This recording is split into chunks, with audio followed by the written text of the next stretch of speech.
imagine with me. It's a dark, moonless night.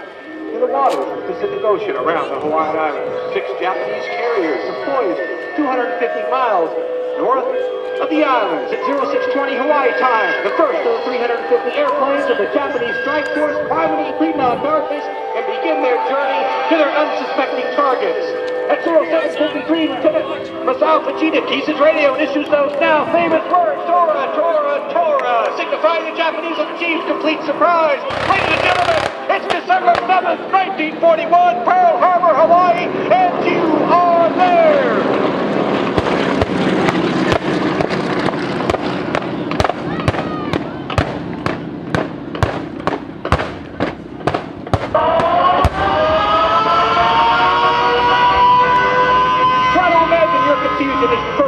Explode, the first sirens and alarms sound. Right now, right here. Listen. Listen to the sounds of battle. Hear the sirens, just as they did. Feel the explosions hammer your chest, just as they did. Smell the smoke as it burns your nostrils, just as they did on that fateful Sunday morning. Look, listen, and remember, for we must never forget. The Japanese planes attacked relentlessly. Many servicemen believe the attack is some kind of crazy air raid drill.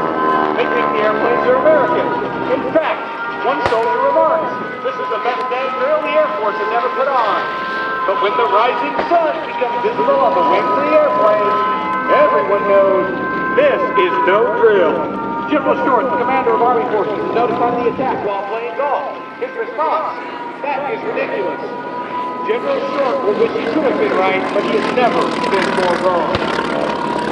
The highly coordinated attack goes off like clockwork. At 0755, bombers attack Wheeler at Hickam Air Force Base. 2 minutes later, torpedo planes, just like the ones you are seeing in front of you today, begin their attack on Battleship Row. Sleepy-eyed sailors stumble outside to see Japanese airplanes everywhere, circling the skies, waiting to attack the ship, lined up side by side along Battleship Row.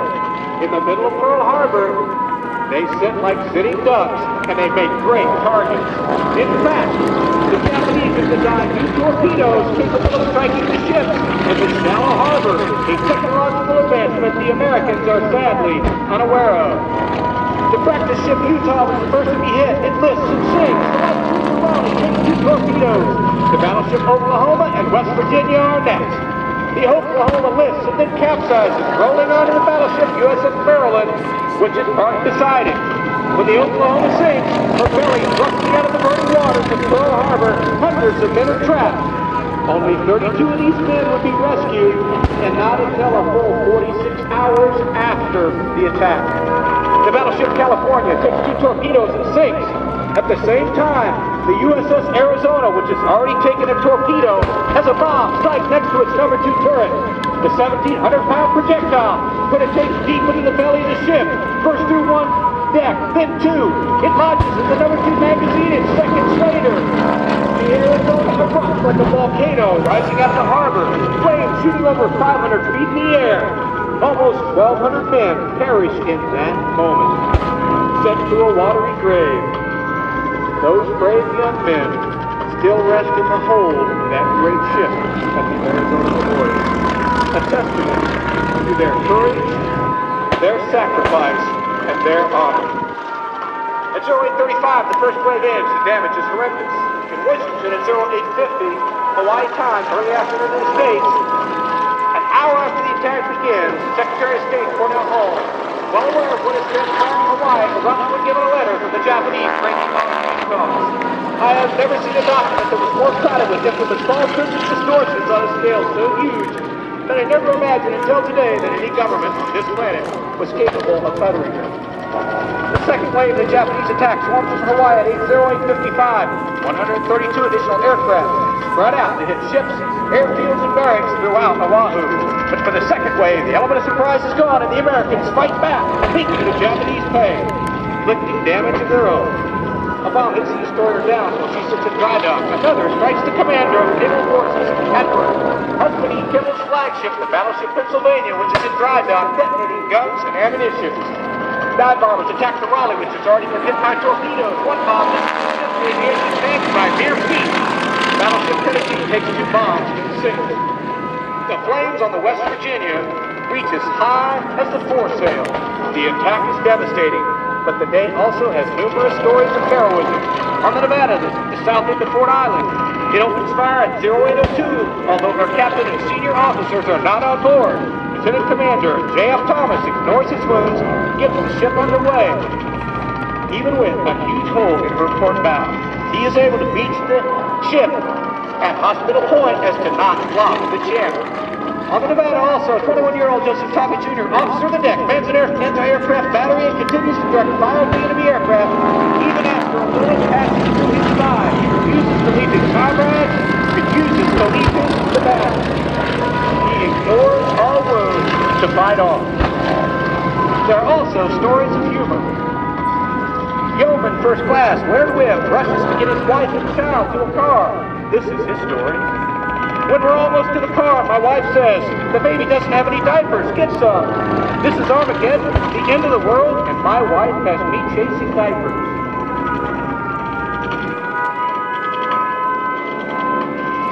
The commander of naval forces on Hawaii, Admiral Husband Hipperton Kimmel, is standing right in front of the window, observing the destruction, when a bullet breaks through a window and grazes his chest. And he is unhurt.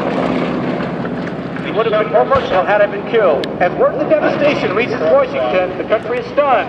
President Franklin Roosevelt addresses the shocked nation. In infamy, the United States of America was suddenly and deliberately attacked by naval and air forces of the Empire of Japan. The attack yesterday on the Hawaiian Islands has caused severe damage to American naval and military forces. I regret to tell you that very many American lives have been lost. With confidence in our armed forces, with the unbounding determination of our people, we will gain the inevitable triumph so help us God. At 10 o'clock, the last big strike force makes its way back to the winged carriers of the Japanese ships to begin the long journey back to Japan. The attack lasted only 120 minutes, but American bases lay in ruins, smoke billowing up from the devastation. 8 battleships, 3 cruisers, 3 destroyers, and 4 auxiliary ships, 18 ships in all, lay foundering in the oil-covered waters of Pearl Harbor. More than 350 aircraft stand broken or completely destroyed. In reality, America's Pacific Fleet has simply ceased to exist. The most horrific, 3,500 Americans lay dead in the bays of Pearl Harbor and Hickam Air Force Base.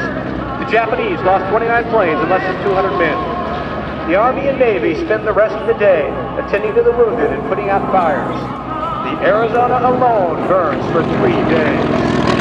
Yes, President Roosevelt issued a call to arms, and America listened. No one expected the surprise attack that fateful day. America was not ready for war, but America responded. America pulled together, and America was victorious. Young men joined the armed forces to defend this nation as women took their place in factories working long, hard hours to energize American industry and produce the needed materials to send a nation to war. Families rationed food and gasoline and many other items, sacrificing their own needs for the good of a nation. Liberty Gardens sprung up around the country so food could be sent to troops abroad. An entire nation refused to give in, refused to quit, refused to allow democracy to be destroyed. This nation, your nation, stood strong, stood proud, and in the face of adversity against all odds, this nation, our nation, prevailed. But this was not the first time the United States has been challenged, threatened, or tested, and it will not be the last. Right now, as we enjoy this wonderful day, our sons, daughters, husbands, our wives, uncles, cousins, our friends, our countrymen are defending America in far-off lands, sacrificing so you and I might enjoy the lasting tradition of life, liberty, and the pursuit of happiness. We must never forget those who have sacrificed to make sure America stays strong. Please remember those brave young men and women of the armed services. I would ask, when you see someone in uniform, go up to them, look them in the eye, shake their hand, and say, "We are proud of what you do, and thank you for everything you do." But this is not a story just about this nation or those who have served. It's about each and every one of you here listening to me today. You can make a difference. You can be strong, just as this nation is. You can make a difference, just as this nation has. Listen to me, Dayton. We are part of the greatest nation in the world. Please put your hands together and show me you believe this.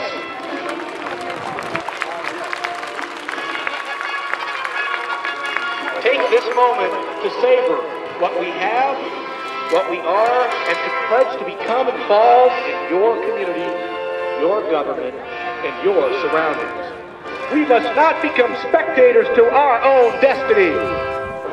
I hope today we have stirred something in your heart and something in your soul, made you feel proud of who you are and proud to be an American.